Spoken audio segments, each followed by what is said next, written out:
Bonjour à toi. Aujourd'hui, je te propose que l'on voit ensemble comment dessiner un pot de crayon. Le pot de crayon, c'est quelque chose qui paye pas de mine a priori, mais qui peut être très formateur. D'abord, ça te permet de te focaliser sur quelque chose qui est relativement petit. Ce sont des objets qui sont étroits, petits, avec plein de détails dessus, que des crayons, stylos, etc. Ça va aussi te permettre, du coup, dans ces petites choses-là qui semblent très similaires les unes par rapport aux autres, de les différencier. Elles sont similaires, mais elles ne sont pas identiques. Et comment elles se différencient? D'aller donc aller chercher vers le détail pour les différencier. Aller chercher la précision dans ton dessin.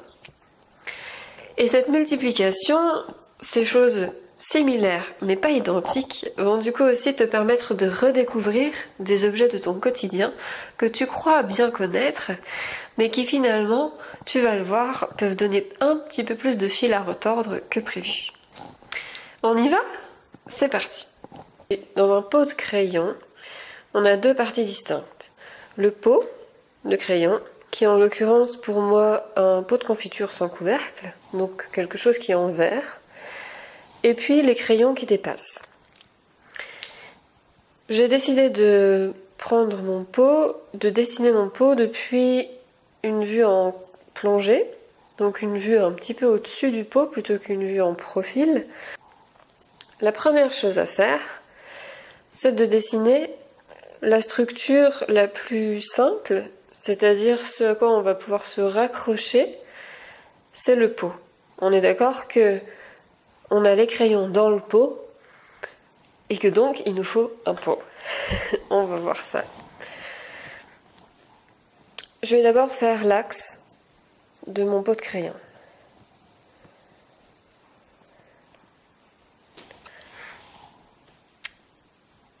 Sur cet axe, je vais avoir des ellipses.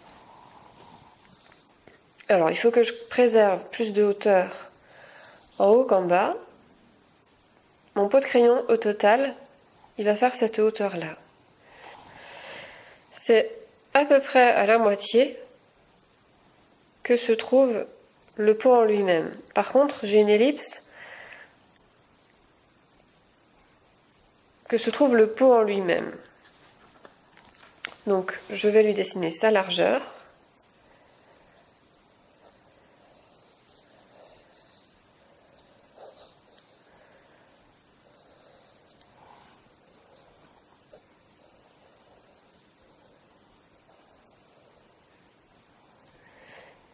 Et ses ellipses.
Ellipse du haut, ellipse du bas.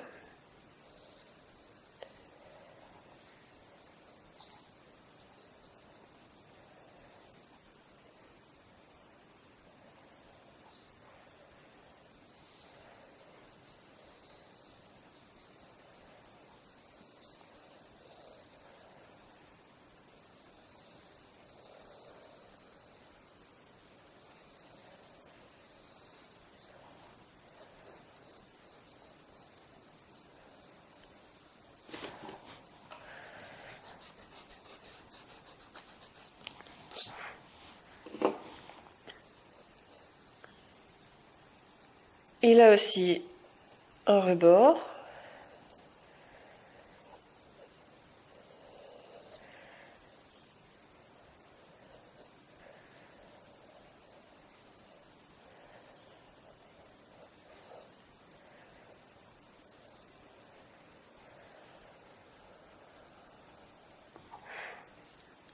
Et puis les petites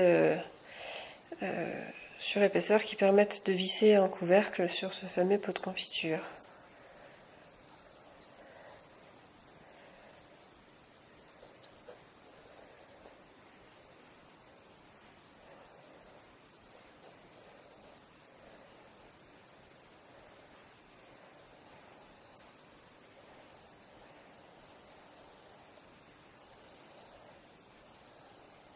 Voilà. On détaillera après ce pot.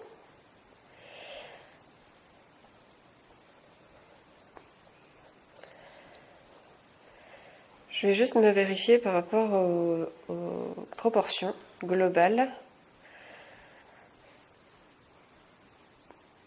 Et je pense qu'on est pas mal.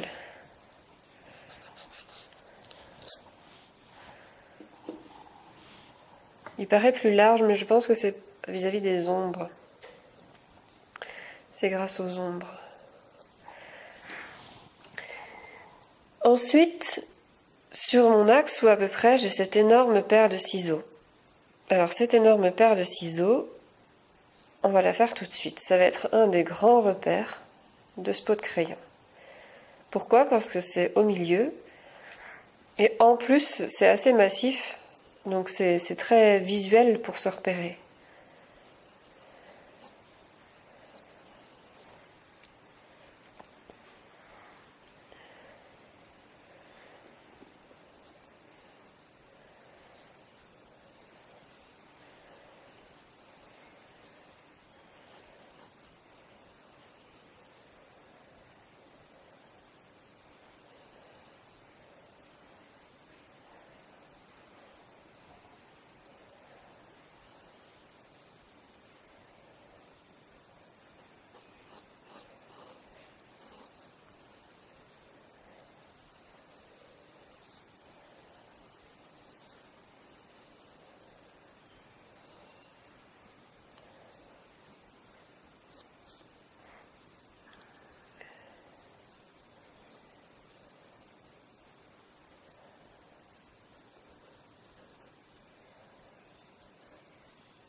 Voilà, je ne vois pas ce qui se passe ici, donc je ne le dessine pas. En fait, là, il va s'agir de subdiviser mon espace. Je vérifie que ma paire de ciseaux fasse bien la bonne proportion par rapport au pot de crayon total. Il peut être un petit peu plus large par ici.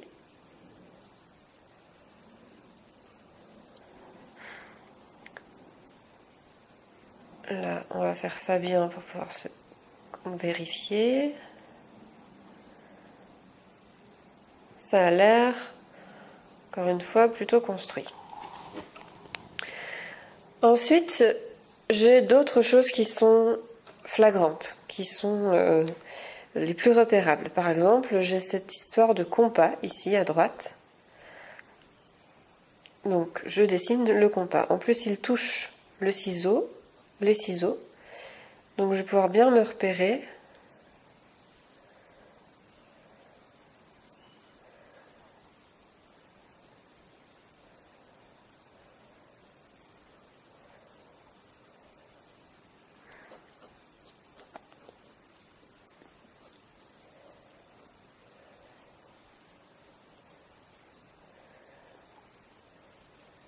Alors, il est un peu bas.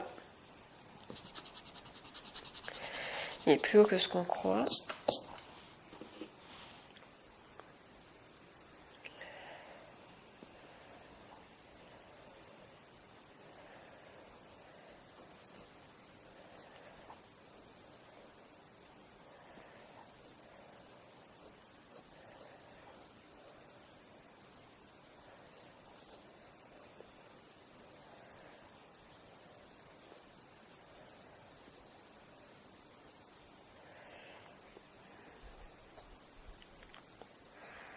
Ici, j'ai quelque chose qui va dans le pot de crayon. Alors, j'ai la largeur du pot de crayon, enfin, j'ai l'épaisseur du verre, là, qu'il va falloir faire.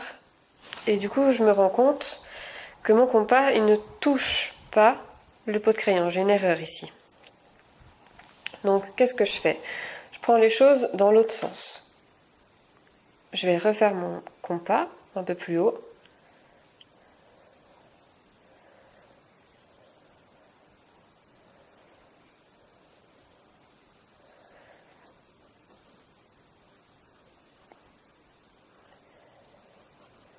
Je reprends ces proportions que j'avais bien. Et puis je vais monter un petit peu aussi tout le reste. Les deux premiers objets, ils vont être cruciaux pour avoir les proportions, pour avoir les premières bases. Je gomme ce qui est faux.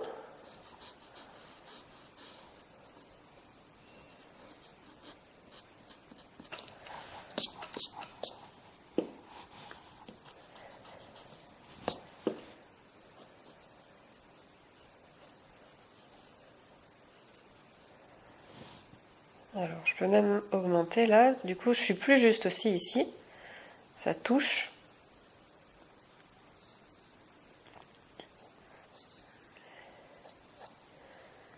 Et là, hop, je vérifie en même temps mon épaisseur de pot de crayon. Mon compas touche le pot, ici.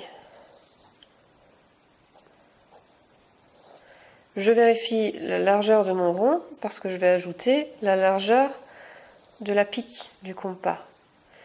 Donc mon rond, je peux en fait un petit peu le déporter.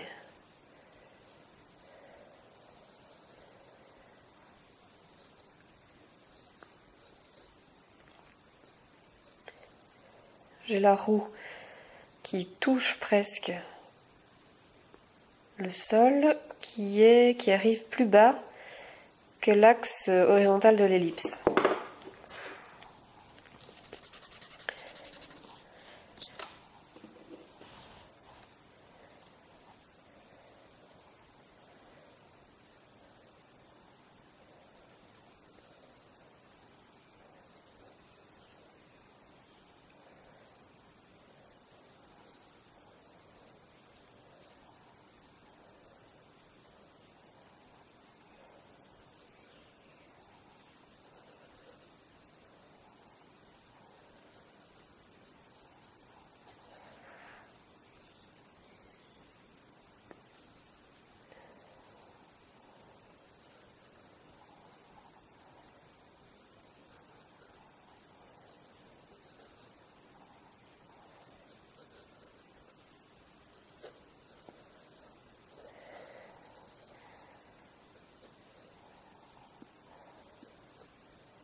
Voilà, ça c'est le bas du compas.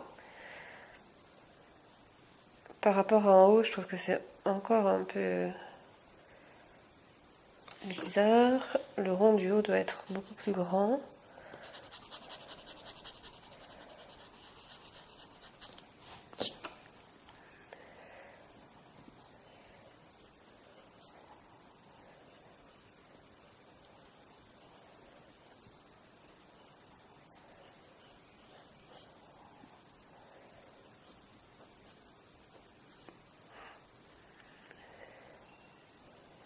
Voilà.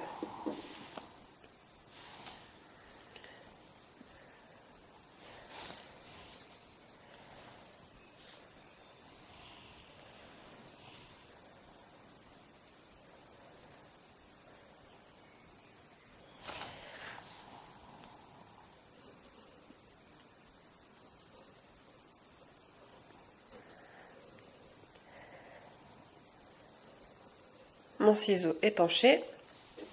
Mes ciseaux sont penchés. Et là, donc, je vais enlever l'arrière du pot. Puisque je ne le vois pas, je vais me repérer au ciseau. Une autre chose flagrante, c'est ce réglet. Donc là, c'est assez simple à faire. Il faut juste trouver la bonne inclinaison.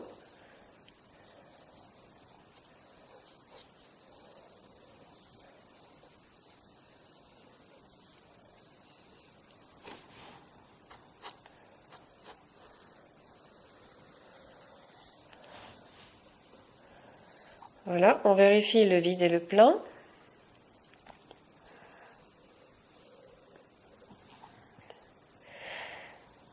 Encore peut-être autre chose, mais ça commence à devenir moins flagrant. c'est le bout de mon coupe-papier.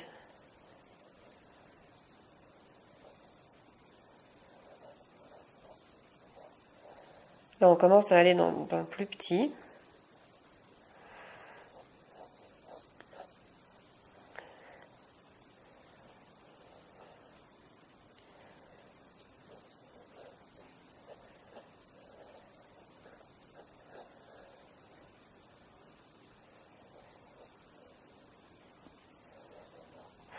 Et puis ensuite, eh bien, viennent les crayons, les stylos, etc. Donc là, il s'agit de subdiviser et de faire en gros des cylindres, puisque tous sont des cylindres, pour ma part en tout cas, donc des cylindres qui soient assez nombreux, enfin du même nombre que ce que je vois, et puis de différentes largeurs. Donc je vais subdiviser l'espace là. Je vais me faire des repères.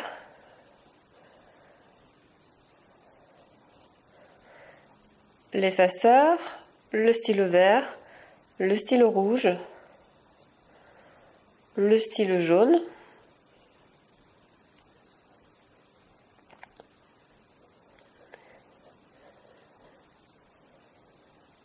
Et il monte assez haut.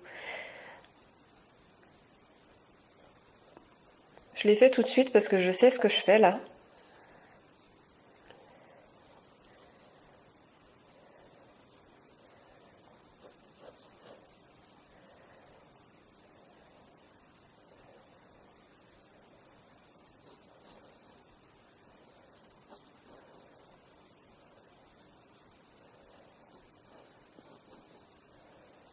Alors celui-là c'est un cylindre qui va devenir hexagonal.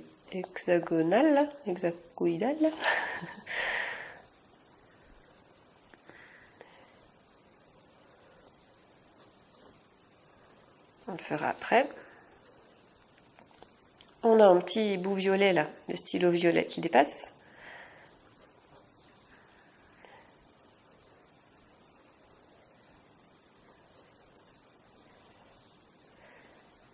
Donc le stylo vert. Et l'effaceur qui est caché par ce stylo vert. En dessous, on continue les traits.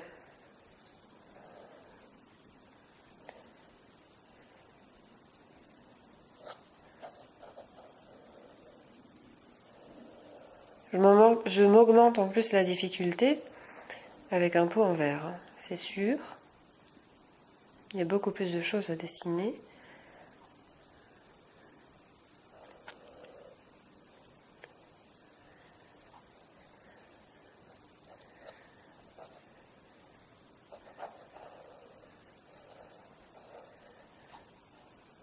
Ici s'ajoute un stylo bleu.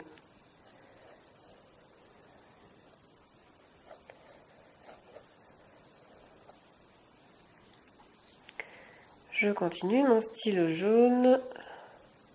Mon stylo rouge déjà.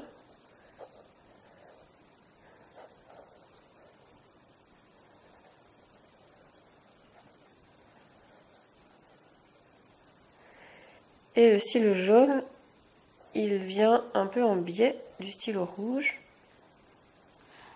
Oui, c'est pour ça que ça ne va pas en haut. Il se détache du stylo rouge.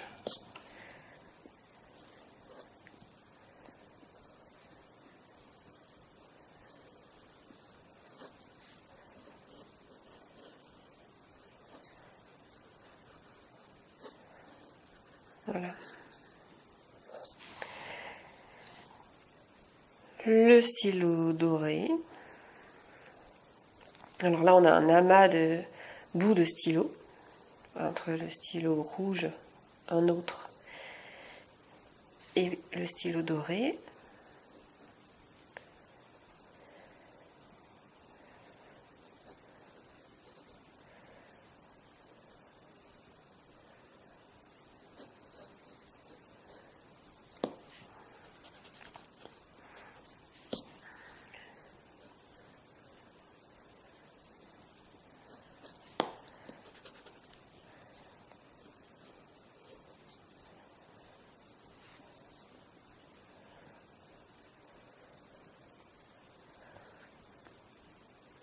ici on déborde sur le stylo jaune.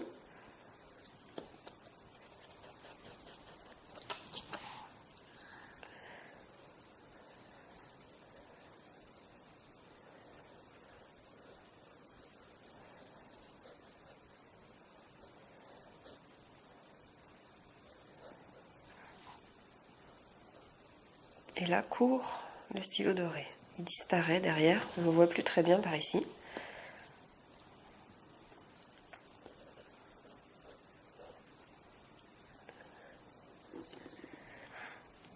Ensuite, on a un stylo gris.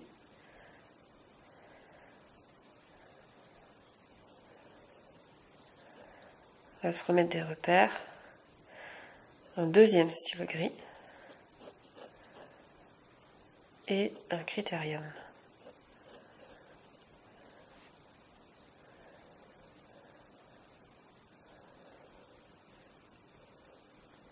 Au niveau de la hauteur, je me repère à la règle.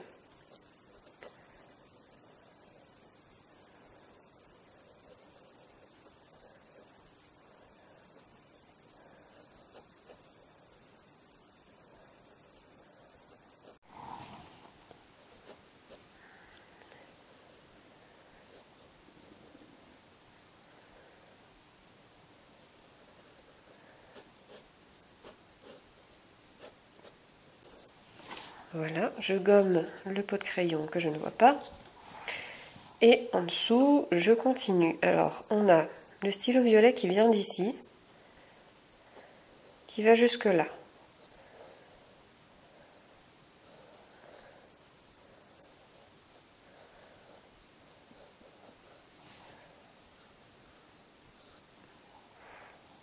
On a le stylo, en fait c'est le stylo doré que je voyais pas très bien mais qui est bien là.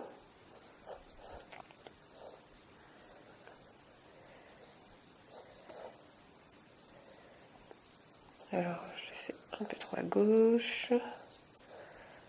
Voilà.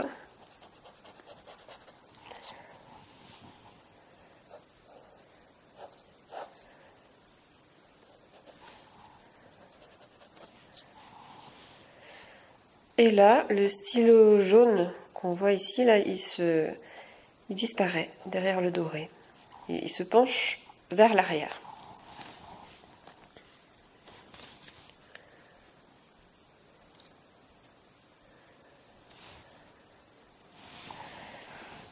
Ensuite, justement, derrière, comment ça se passe?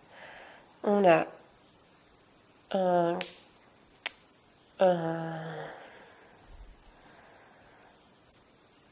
on a un scalpel dans son bouchon.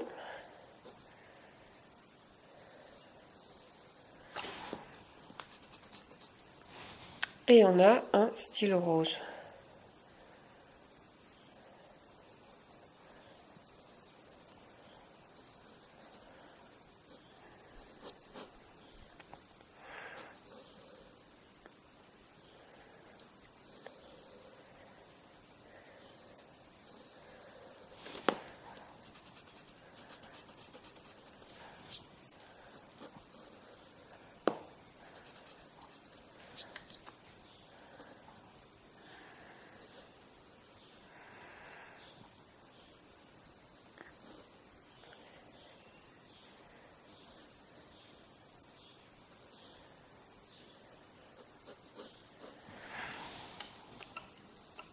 Ici, là, on peut éventuellement faire ce qui dépasse, mais je ne comprends pas ce que c'est. On a un stylo noir ici, et puis un crayon de papier ici qui dépasse un petit peu. Voilà pour les grandes lignes. Maintenant, je vais préciser tout ça. Tu vois que mon coup de crayon est très gras, très vague, très épais par rapport à d'habitude. Ça, c'était le manque d'assurance d'aujourd'hui. J'ai oublié au passage de faire les stylos qui sont là. Il y en a un qui est là. Je pense qu'on ne voit que le bas de ce stylo.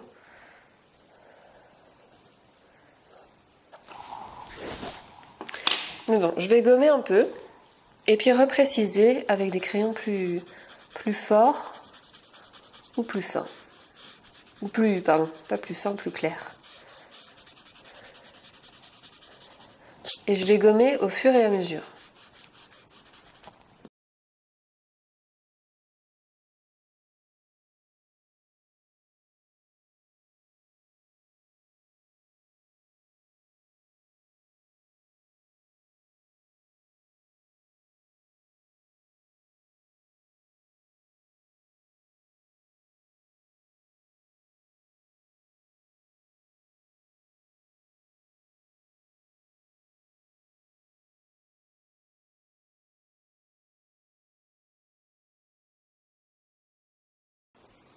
Je peux ajouter les ombres, je voulais faire un dessin en noir et blanc. Sinon les ombres, on peut les mettre dès à présent, mais en couleur, si tu as envie de faire un dessin en couleur.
Là, je rajoute encore un peu plus de contraste.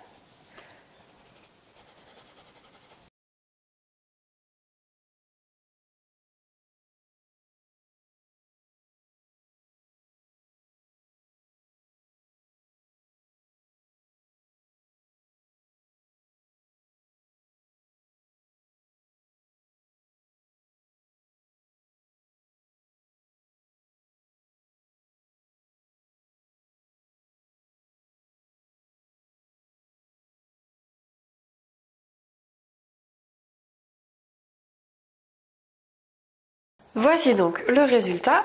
À toi d'expérimenter chez toi. Moi, je me suis vraiment compliqué la tâche en choisissant un pot qui soit transparent. Ça me fait beaucoup plus dessiner parce que on en voit 2 fois plus de ces crayons. Toi, si tu as chez toi un pot opaque, ce sera déjà bien suffisant. Ce sera déjà une belle gageure, un beau challenge pour toi. Donc n'hésite surtout pas. Et avant de le faire, prends bien le temps de mettre les crayons que tu aimes dedans. Des jolis crayons, des jolis ciseaux, de faire une petite composition qui soit bien à toi et qui te soit à toi agréable.